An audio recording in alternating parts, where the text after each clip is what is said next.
Yeah. Anything that is a commitment of time is like a big question before I decide.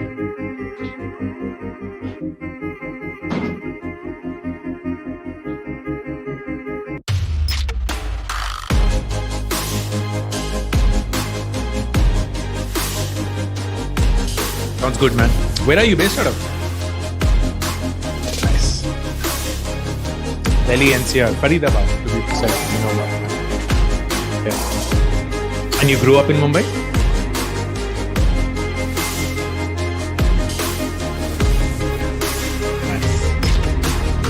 Nice. Super, man.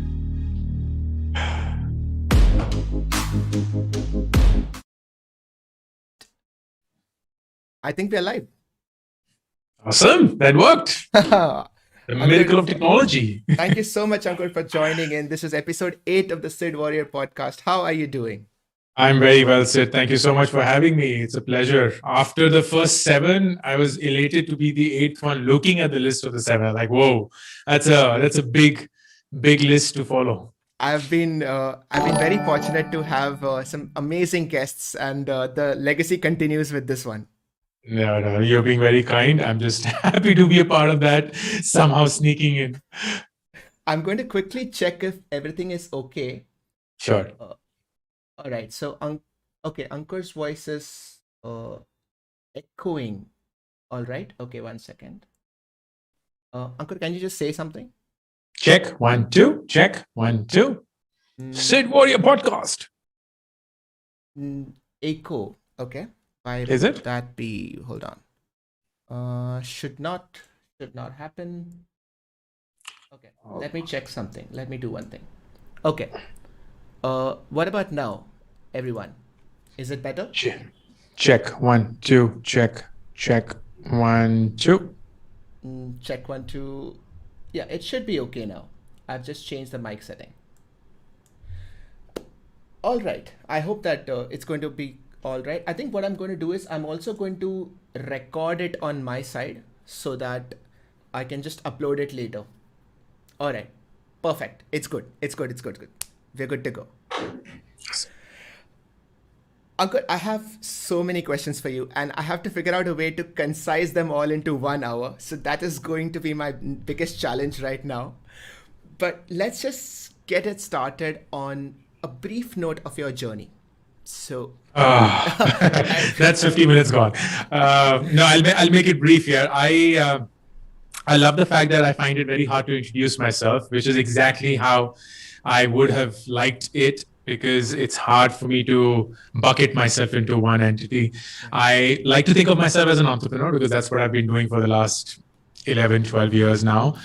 Today, I spend my time between content creation, between teaching, between mentoring and coaching and investing.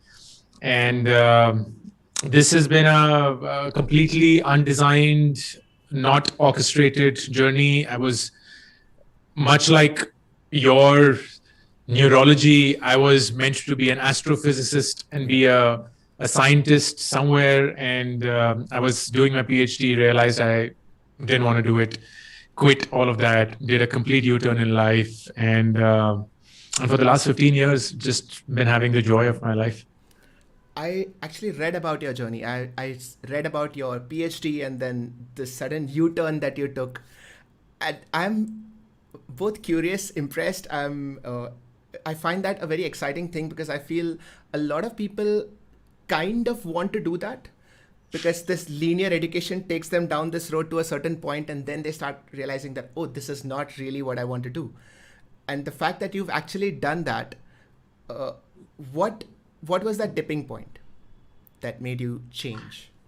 Yeah, there isn't. No, the reality in life, Sid, is quite often we think that there is always this one moment, because that sounds really grandiose and it makes for great movies and it makes for great storytelling. But the truth is that most important decisions in life are never a moment. They are realization over a period of time.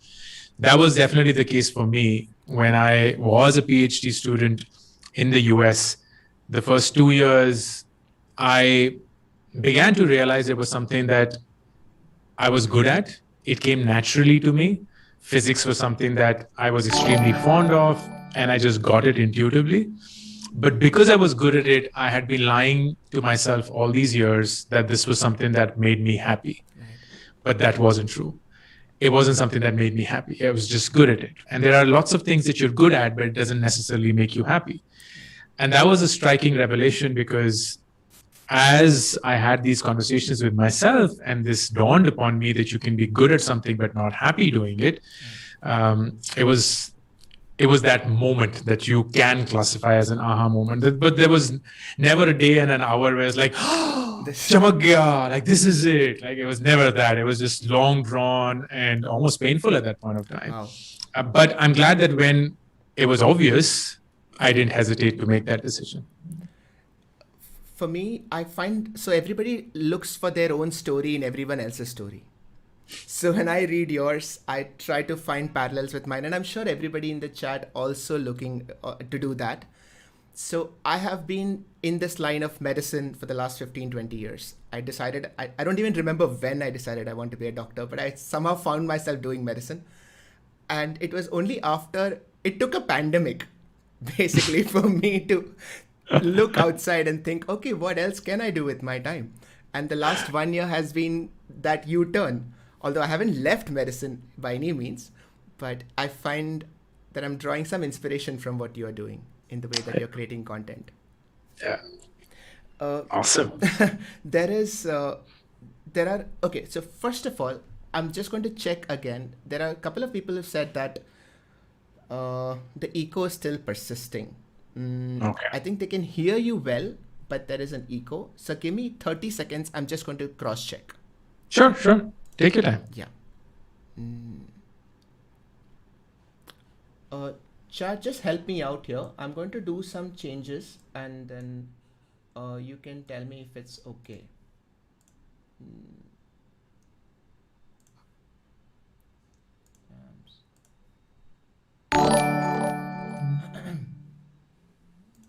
Okay, so people are saying that they can hear you well, so then that should be all right. Okay. Guys, I hope that this is all right now. Echo is on Ankur's side. So are you using headphones? I'm not. That may be the reason. But I've never encountered this. Okay, you've never encountered this. Yeah, because this is the first time that is happening on my end as well. So I'm just Hold on. Hold on.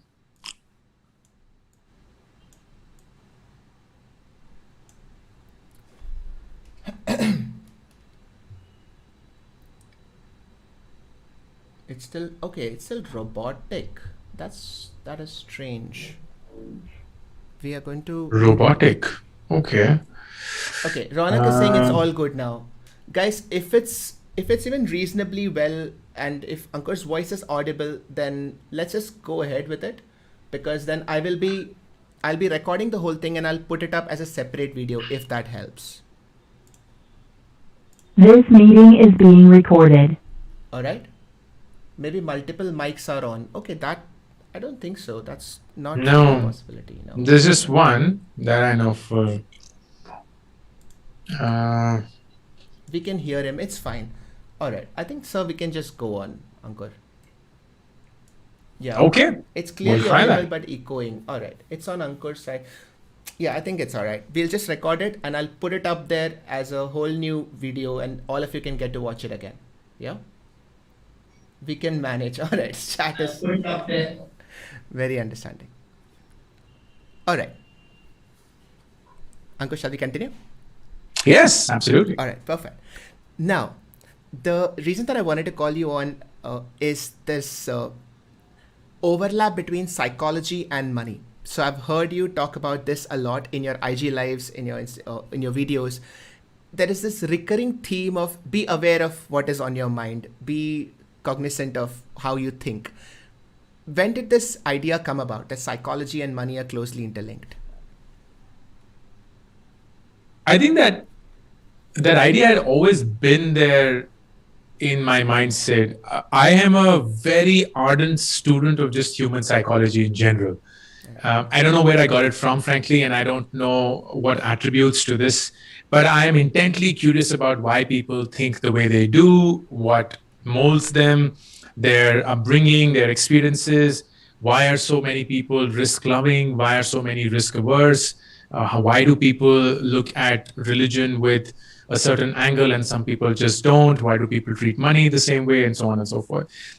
And money has been something which has not been there in our lives for the longest time, and that's why perhaps has had some bit of attention drawn towards it. We grew up without any money. We were always short on it. We perpetually lived our life in debt. I made some massive money mistakes, and because of that, for the longest time, until very recently, Yeah. we never had any semblance and security of just a reserve that we could rely on, and everything was just hand to mouth. Everything was just, let's just make it happen, and God knows what next year or next month or next week will be like. It wasn't ever next week or next month, but it was still what I would call classically the urban poor phenomena. Yeah. And I saw that most people have this love-hate relationship with money, especially in India, because we never speak about money in our families. Most of us don't. Our parents grew up almost without it. We saw them struggle for it. We grew up for the lack of it. And it suddenly took very different directions. Some people ran after money, and some people went beyond money. And I always was fascinated by what made this difference. If you grew up without money, how is it that some people went on to love it so much, and some people just were obsessed with it, but some people never cared about it, as if they still don't want it ever in our life. And I think it's just digging in deeper that made me curious about it. Read a lot of books, and Psychology of Money, which came last year, I think was just in some way. I've been following Morgan Housel, who's the author, for several years, and he's a prolific writer. I love how he writes and thinks. But when he came up with a book and then matched with Sapiens and matched with how we have historically just molded as a civilization, it began to make sense. And I'm still learning, but at least I'm fascinated. Yeah. This idea of being aware of psychology in relation to age, when at a young age we are thinking of money differently, and the older we grow, our understanding of money changes. When you talk to people, I'm sure that you must be talking to people right from the age of, say, 16 on all the way to 60. So what is the difference that you observed as far as psychology is concerned in people's perception of money with age? That's an easy one. When we are young, and it's even more so than ever before, because of just how accessible everyone's life is to everyone else. In a young age, we're driven by money, and we think of it as the solution to almost all our problems. Right. We think of it as the proxy for happiness. We think of it as a proxy for respect. We think of it as a proxy for social validation. We think of it as a proxy for success, for peace, for contentment. Yeah. And I would say nothing wrong with that, because if most of us have grown up without money, and we've seen how the lack of it affected us and our well-being and our perhaps even happiness quotient to some extent, the influx of money early on changes the game very rapidly. Oh, yeah. I remember as a US student at the age of 22, I was earning $1,500 a month as a stipend, which was more money than my dad was earning after having slogged his ass off for 40 years. Right. And suddenly I had money, and through that money, I could solve problems that we were always grappling with, but never had the money to solve for. Right. So it seemed like life is set, boss. Everything is done. It's just sorted. You can buy that car. You can buy that thing. You can buy your way out of problems, which was fascinating. But as you grow older, and at least that's been the case with me, you recognize that there are things which are far, far, far more important in your life than money. And I think personally for me, and I'm very blessed to have a partner that who thinks alike. And I think that that's a very important aspect of money that most people dismiss or never even talk about, which is what is your partner's view about money and does it align with yours? I'm blessed to have a partner whose money worldview is exactly like mine and mine is like hers. And because of that, we know we are privileged to be in a spot where we are never going to die of hunger. We're never going to die of poverty. We're never going to die because we don't have a meal to eat. What is the worst thing that can happen to us is that we may not be rich. We may not be as successful as people think they are, live in that grand house, drive that grand car, go on those grand vacations, and so on. But if we really want to, and this was something that actually happened last year during COVID, where lots of things were there, and we actually reached a point where we were like, you know what? If things don't work out, we will just sell the house that we're staying in and move to the mountains and just become farmers. Like, what do we care? Like, we are so blessed to even have the ability to take that decision. So who are we kidding? Money is not important. What is important is we are all together. We're a family of 4 and we are healthy and that we love each other. And that's it. We can give our kids a fine education and a value system that hopefully will serve them well. We love each other and we can continue living for this. And we don't need a lot. Like, what will I do with this stupid watch and this Shure mic if I'm not happy?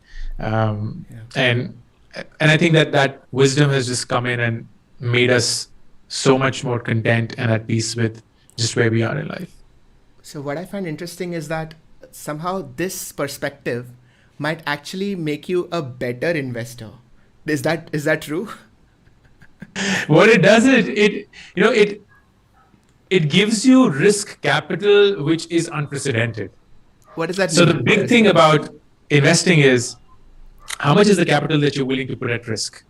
Now that could be, or you putting in Dogecoin, and that may be risky. You're putting it into a very early stage startup, and that could be risky. You're putting it in some random stock based on a tip, and that could be risky. But if you suddenly do not have the fear of losing money, then your capital at risk tends to infinity. Right. You're literally saying, you know what, if I really believe in crypto as the future of the world, I could sell every asset of mine and invest all of it in crypto or in an early stage startup or multiple startups and still have enough money to just feed. I wouldn't recommend that, by the way, to anyone. Yeah, I'm just saying there is no financial advice here, guys.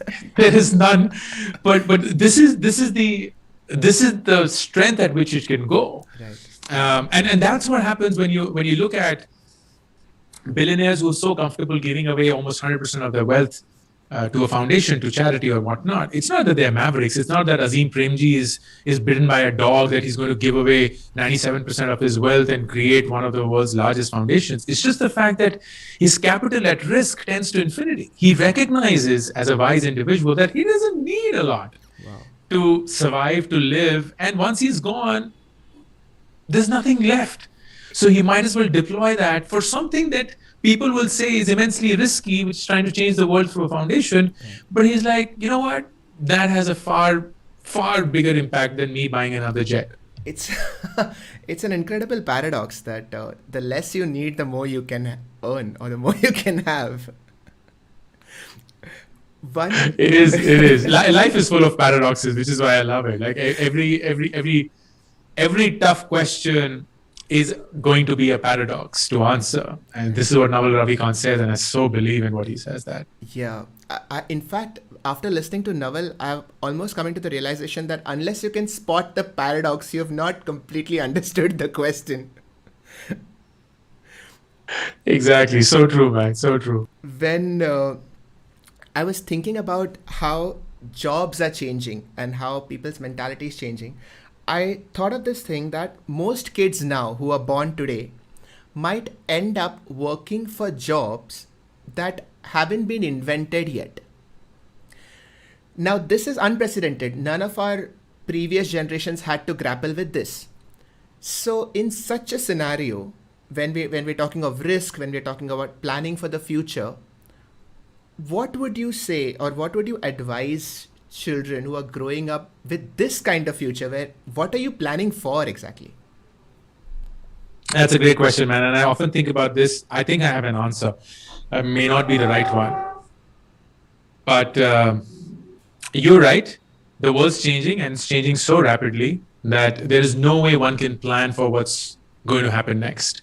10 years back, no one thought that being a YouTuber could be a career or a profession. No one thought that being a gamer could be a profession. It is now. And these are legit professions. They are not some fly-by-night professions anymore. So that means that all that our kids are learning in school and college is irrelevant, because by the time they're out and by the time a decade is over for them, they would be sitting in a world where none of what they have learned or studied or trained for will apply anymore. So what should be the solution? And in my way, the solution is that schools and colleges now need to focus, if at all they will even do anything about it, which is perhaps why people like us, or the best teachers in the world, I'm not calling myself as the best teacher, but the teachers in the world need to step up and deinstitutionalize education in that sense. What schools and colleges ought to be doing is to teach students the art of learning. What is it to become a student whenever you want to, whenever you have to? That's a skill that we're not trained on. What we trained on is gulp down shit which comes from a textbook, vomit it out on an examination, get graded and stamped as a rank, and thus get qualified as a signal for a certain job. That's the training. So we are orchestrated around the Industrial Revolution, for which, by the way, this mechanism worked and worked beautifully. Yeah. But in the knowledge revolution that we are sitting in, and I'm going to see a lot more happen tomorrow, you are not going to have this static industrial way of looking at your career. Your career will change every 10 years. You will live far longer. So you will have multiple careers. You will marry several times. You will actually have different personas every 10, 20 years. And that will be by design. So the only thing that sets you up is, do you have the ability to become a student when you have to? Without a formal course or a curriculum, without formal textbooks, without formal examinations, do you have the ability to sit down, become a student, consume the content, and internalize it in a manner that you can apply it practically? If you're not trained on that, trust me, you are up for a really hard time in the next 10 to 20, 30 years. That is beautifully put. When you said about what you said about the Industrial Revolution, it's about the availability of resources. So for the longest time, we had a scarcity of resources. And now it's almost as if we are dealing with a problem of abundance of resource. There is too much knowledge around. There are too many things happening. There is too much to learn. And so learning to learn would become one of the most prized assets. When you have to take a decision on investing, I came across this term that one of the articles written about you had used about the commandments, about some 10 commandments that you are using. It just got me curious, that is there something like that? No, not for investing, Sid. So those 10 commandments were designed when Groupon India, which was the setup that I started in 2011, came into being. Yeah. And this was like our way of conducting business. So these were like the 10 commandments, and I thought of myself as Noah giving those 10 commandments to the team. And those were our mechanisms of just operating. Okay. Very quickly, within 2 to 3 years, we realized that they weren't so relevant. So we very quickly changed that, and now they don't exist. All right. So I thought we were on to like the secret holy grail of... None like that, nothing. How often does the idea of compounding surprise you? Every single day, man. Every single day. It is, here is the truth about this. What surprises me when I think about compounding is not compounding when it comes to money, which is how compounding is often spoken about. For me, the biggest magic of compounding has been around habits. I have chosen habits, and those frankly were not by design, but I've chosen habits early on in life that I have stuck with. And they have compounded to yield results which I could not have imagined when I started, because they just kept going on and on and on. A good example of that is just content. I have been, very few people know about this. I have been blogging for the last 16 years, Okay. and I blog every day. And when I joined ISB, which is where I did my MBA from in 2005, is when I started my blog on WordPress.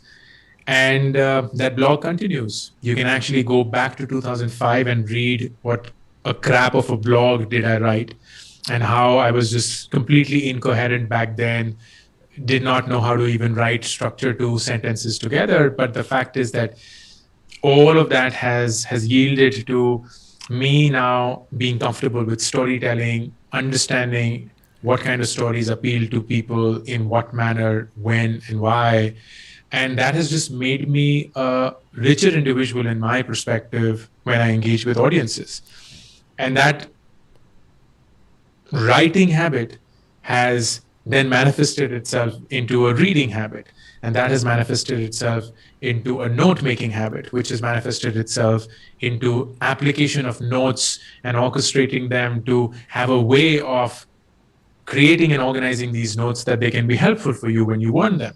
That's manifested itself to having this content machinery that you all may see, which is happening on social media channels. And it seems like I am perpetually on these platforms 24/7, when the reality is that I spend less than 3 hours a week creating this content and making it possible. Wow. So all of that is just habits compounded over time, to the fact that they don't even strike like anything material. And you're a neurologist, so you'll get this. The best thing about habits is our bodies are trained to form habits because that is the way that it expends the least amount of energy to do a task. Absolutely. It's subconscious and it just gets it done. So brushing for us is a habit because we just get up and we just walk to the washroom and we just start brushing, because the brain knows that this is something that we have to do. So I might as well just make it into a habit, a ritual, so that I use the least amount of energy in trying to imagine as if it's happening for the first time and getting all my senses and sensory nerves activated. And it's that same thing when you start writing and when you start reading and when you start doing whatever it is that you're doing for a really long period of time. Your brain just knows, you know what, I'm not going to spend all these kilojoules on making this possible. I have got to find an efficient way of doing the same thing, because guess what? This dude is going to do this every single day. It's just very clear. That's interesting that you said neurology and our body spending energy, because that's pretty much exactly how evolution worked as well. Genetics and the way that we evolved from sea creatures all the way to human beings has been, in a way, compounding of genetic habits. So every creature learned one skill and made sure that it is so ingrained that the next species didn't have to learn it all over again. And it's incredible that we are now being able to do it consciously, voluntarily. And it's almost like we are evolving on purpose. Exactly. And that's magical. Like it's almost like I think of habits as you have the power to evolve yourself into a machine that works for you. Yeah. And it is unlimited. It is not driven or made into a boundary by any limits. While we may have physical limits, but the mental limits are immense, and we haven't even knocked on the doors as yet of that. So your ability to memorize, your ability to read, your ability to think, your ability to just bring somewhat heterogeneous ideas together and create homogeneity around that, it's endless. And that can be a habit. It needn't be something that you have to force yourself to do. Yeah. You can literally be that machine that creates ideas out of thin air because that's how you think. In every system which has compounded discipline over the years, it starts to look like magic to somebody who is at the start of that journey. But all it is compounded discipline over many, many years. I want to segue into your physical discipline because this is something that I read about and I saw a few of your videos on it, and it's something that has always impressed and inspired me. Tell me how that has affected your life, just the fact that you give importance to physical discipline. It's a game changer, yeah. It's a complete game changer. So this backstory of this is in 2012, I was this overweight 32-year-old weighing about 90 kgs. I'm 5'11", so I should be nowhere near 90 kgs. Completely abused my body because of junk food, which I love, bad sleep habits, no workout at all, no physical exercise, just the worst, frankly. And it so happened that I suddenly felt a pain in my hip bone, my right hip bone, and I didn't know what it was. And within 2 weeks, I couldn't walk. Wow. It was unbearable for me to do so. And I went through several tests and so on, and someone suggested a hip MRI, so I went for that, and it was finally diagnosed, that I had something called avascular necrosis. Oh my God. And that, for people who are listening in, it's basically, in layman terms, the blood to the hip bone has stopped, so it's beginning to decay, and that's why it can't take the weight of your body. And the socket of your hip bone is rubbing against the entire joint. So it was really painful, and I had to go for a operation, which is called core decompression. And that was, frankly, something that I was totally okay with. And there was a 2-year recovery period before the doctor said, you know what, there are chances that it may not work, but we're just hoping it would. But what I distinctly remember, Sid, was when it was diagnosed that I had AVN, the doctor wrote on the prescription, stop walking immediately. Because you don't know how much damage has already happened to the hip bone, so you don't want to take any risks, so start taking crutches or just don't walk. And that hit me hard because I was, even though fat and all that shit, I was still a physically active guy, and I loved just walking and talking and jumping and so on. Right. So I remember after a year of this operation, I was sitting on a flight going somewhere, I don't know where it was, and I was just thinking to myself, life threw me into the situation where I had to stop walking. So what could I do in order to tell life that I'm over with this phase? And in that moment of craziness, I said, you know what I'm going to do? I'm going to run the marathon and bring this to a conclusion. And this is a guy who's never even woken up before 7 a.m. in his life. Forget running and this was a half marathon, so I signed up for a half. 21. And that was the Airtel half marathon. It happens in November of that year. January is when I thought about it. So I then trained for the marathon. It was very painful with the AVN recovery and all that, but I persisted and I did that.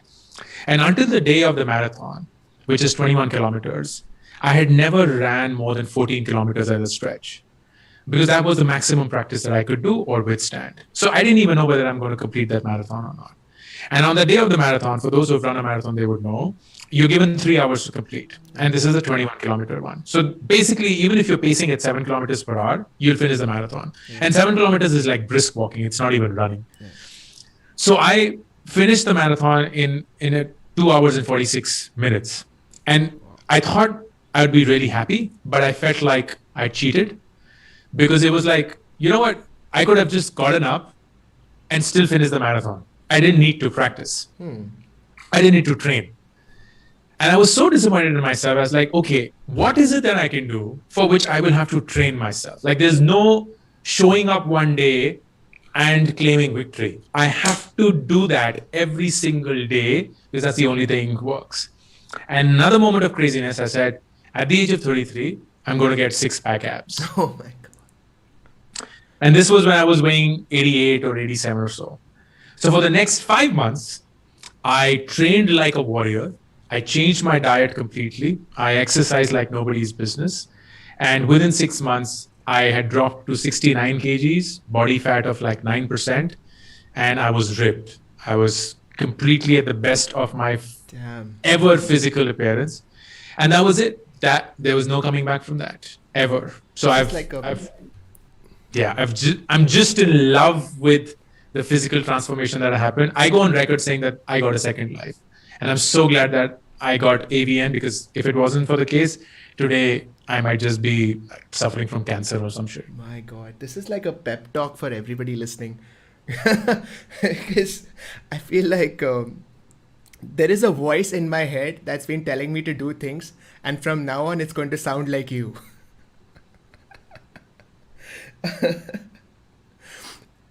I wanted to ask you about the effect that physical discipline has on financial decisions, if there is such a thing.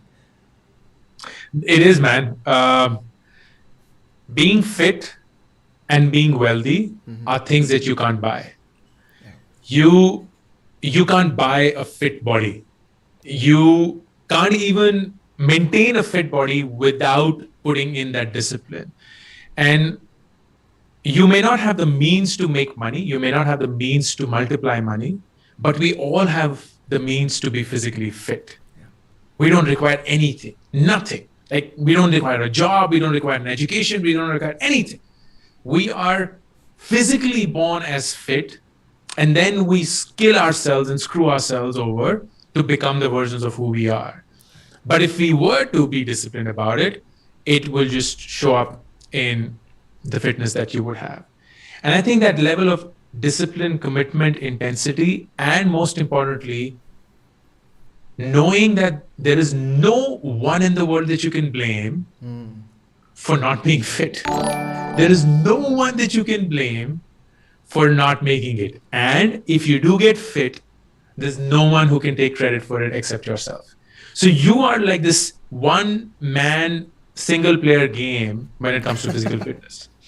And if you know how to get to that point, I think discipline becomes a natural outcome in not just money terms, but anything else.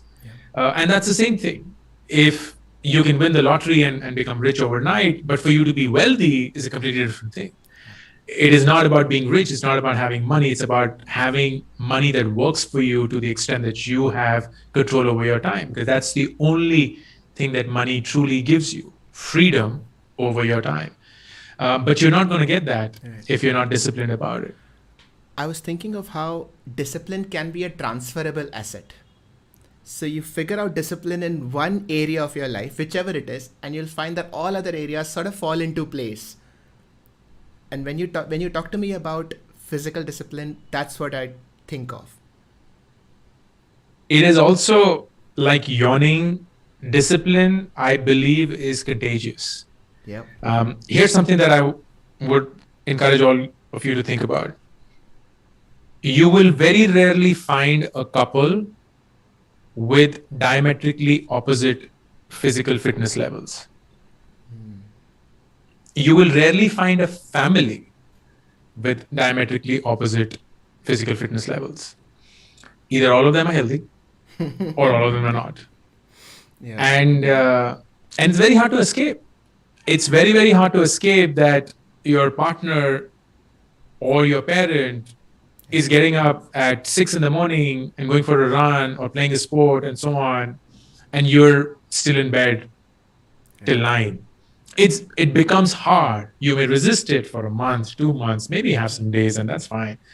But perpetually to see that happen and to not live that is really hard. And I see that more in partners and families, but partners for sure, families to a great extent. Right.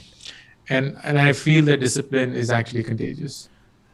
Also true for wealth management, I suppose. Also true for money. You will very rarely find people in a family having very different ways of managing money that are contrarian to each other. Yeah, you do need to do that. It's actually a great relationship tip for everyone that just start discussing finance with your partner, because that is, apart from children, it is probably the best project that two people can do together. It is. I'm coming towards the last section of the questions that I had collected for you, which is, what is your idea of retirement in this age of 2021? Is there such a thing as retirement? Nahi, yaar, no, I again go back to Nawal's definition, and I think that's beautifully put. Retirement is when you stop sacrificing today for tomorrow. And the truth is that most of us in a job, most of us in a career are just saying to ourselves, oh no, this is important because once all of this is done, I will have a lovely life and I'll have money and I'll have kids and I'll have love and so on and so forth. But what you're doing is you're sacrificing today for tomorrow. And retirement is when you stop doing that, whenever that is. Because when you retire, you just live your day the way you would want to. There is no tomorrow to live for. Today is the day that you care about. And from that perspective, you could retire at 22, you could retire at 15, you could retire never. And it just becomes an emotional state rather than a physical or a financial state. Right. Retirement, unfortunately, has acquired a financial definition. And that's why most of us gravitate towards that, because it's quantifiable. It's something, 65? Yeah, great. That works for me. 65, retirement. Great. So work till 65. But the minute I tell you, you know what, you will retire when you don't have any need to sacrifice today for tomorrow, it's like, I don't know how to measure that. Let me just continue working. So it becomes really hard. And anything that is abstract will just set people off. They will never do a good job of internalizing it and applying it in their life. Exactly. It's this idea that you retire at 65. I have grown up with doctors. My dad was a doctor, and I've seen that people who really enjoy what they do, or who are, or more often than not, people who are doing a business of their own, the concept of retirement is very arbitrary. There is no such thing. In fact, my dad would be miserable if he retires from the hospital. So I've noticed that it's going back to the industrial age. It's when you feel that your time of productivity is done. Okay, now you don't have to show up for work anymore. But it is an outdated concept. Exactly. In today's world, it is absolutely.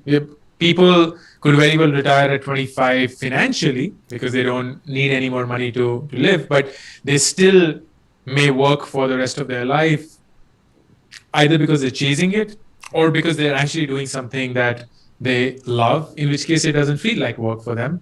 Yeah. But we feel like, hey, why are they working even at the age of 75? That's because it's not work for them. Yeah. And it never was for the last 50 years. Brilliant. Yes, exactly.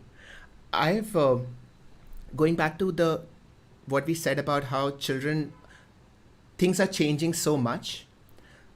The reason that I find a lot of solace in neuroscience and psychology is that I feel that is one thing that is not going to change. Even if all the jobs change, and even if the situation around our working environment changes, human behavior is still going to remain the same. We are still going to think of money. We're still going to think of investing in pretty much the same way. And so when I wanted to ask you that, now when you talk to people about investing and all that, is that something that you now focus more on, that the whole financial aspect is one thing, but keep on getting your mind in place. Be aware of your greed, your fear, your desires, because that is what is going to influence your investing more than anything. The key to a lot of what I do, Sid, is driven by awareness. And what I mean by that is, I feel that in life, we end up making a lot of decisions from a point of ignorance. We make those decisions not because we knew everything and thus we know that this is the best choice for us. It's because we didn't know any better and this was the only choice in front of us. Right. So my purpose, whether it is finance, whether it's startups, whether it's career, education, or whatever else that I'm doing, is to just make people aware. Yeah. As simple as that. Because if I can do that, and I can get someone to say, you know what, okay, if I have to invest my money, let's use that as an example. Until yesterday, I thought that the only way to invest the money is to put it into a fixed deposit, because that's what my parents told me. Or to put it into an LIC life insurance, because that's what parents did. Or put it into a PPF or a NSC account. But now, because of this content that I've consumed, I know that I can put it in mutual funds, I can put it in equities, I can put it in crypto, I can put it in real estate, I can buy gold, I can buy gold bonds, I could buy maybe something else, who knows. So now, if I still choose to put my money in an FD, it is from a point of awareness. Right. I choose to do that. I'm aware of why I'm doing so, Yeah. which is very different from yesterday when I was just putting it because I didn't know any better. Yeah, because That's Dad it. told me to do so. That's the only reason. That's it. That's the only reason. Because if we get people to make aware choices, then they're likely to make better choices. And we are the choices we make in life. Amazing. So I think I'm completely in agreement with that. It's sort of where I'm coming from as well when I'm talking about neuroscience and mental health, because there are a lot of situations where, of course, you do need to be under professional therapy and all of that. But for the large part, simply being aware of what is going on in your brain when it comes to anxiety, when it comes to panic, that starts solving things. It might not be the cure, but it at least rearranges your worldview and it rearranges your self-view in a way that you feel that, oh, I can do this. This is possible. And I feel that is sort of what you're doing with money as well. Trying to. I think money just takes a disproportionate attention share because it just touches everyone. Yeah. But every other piece of content that I'm creating, whether money or not, is just centered around awareness, and that is the underlining theme. And thank you so much, Ankur. I hope that you enjoyed this conversation as well. Chad, I just wanted to apologize for a minute. I know that a lot of you have been commenting on the echo. I have recorded the whole episode. I will be uploading it again. You will be able to hear it properly. Ankur, I hope that there was no issue from your side as far as audio is concerned. No, it wasn't. And I'm sorry if there was something at my end which I'm struggling to, because even my team's reaching out and they're like, should we come on the call and fix it for you? No, So I'm sorry, but I'm glad that you're recording it because then people get access to this. Yes, I'm recording it in actually 2 different places. So I have enough of backup. And I want to give a thanks to the audience for listening to it. I hope that you were able to participate in the conversation because it was such a lovely conversation. And I'm going to see you all again soon. Thank you, everyone. Good night. Thank you.